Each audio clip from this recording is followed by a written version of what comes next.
হাঁটতেছিলাম, camera on করলাম, রাস্তার অবস্থা দেখে লজ্জায় ক্যামেরা বন্ধ করে দিলাম।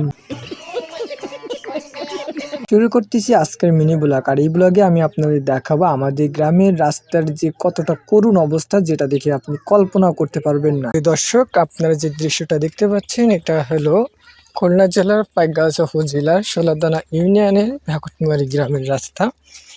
এই রাস্তাটা এতটাই নাজেহাল অবস্থা যে এখানে কোনো প্রকার দীর্ঘ 17+ বছর যাবৎ এখানে কোনো উন্নয়নের ধারা ছোঁয়া কিছুই লাগে না। এমন নাজেহাল অবস্থা দেখে গ্রামবাসী খুবই হতাশাগ্রস্ত।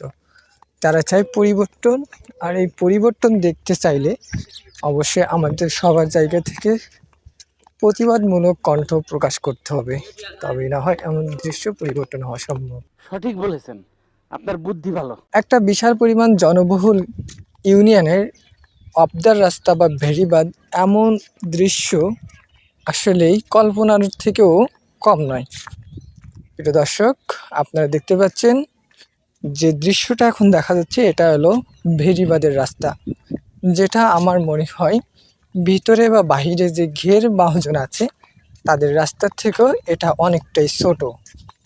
এমন রাস্তা থেকে আমি চাই সচেতন মহলের নজরে আসলে তার জন্য যথাযথ ব্যবস্থা গ্রহণ করেন এবং এমন দৃশ্য পরিবর্তন করার জন্য যথাযথ পদক্ষেপ নেন। এটা খুলনা পাইকগাছার 5 নম্বর সোলাদানা ইউনিয়নের ভাকুটমারি অবদার রাস্তা। সামনে আছে বিশাল বড় শিবসা নদী, যে নদী যখন তার বান ওঠে তখন এমন রাস্তা তার কাছে কিছুই নাই। এ তো ফেল। 40-এর মধ্যে কত দেবো? এই 10 না 11। আচ্ছা 11, বসো। নেক্সট। কি ভাবছেন, আমি না বলেছিলাম ভেরিবাদের থেকেও এই রাস্তাটা অনেক ছোট। এখন দেখা যাচ্ছে যে রাস্তাটা আমি দেখাচ্ছি, আমার বাম সাইডে হাঁটার সময় যে রাস্তাটা দেখতে পাইলেন ওটা হলো মানুষের হাঁটার রাস্তা, আর এটা হলো অফ দ্য রাস্তা। তাহলে আপনি বলেন কোন রাস্তাটা বেশি পারফেক্ট মানুষের জন্য? যতগুলো ছেলে আছে সবগুলো ফেল।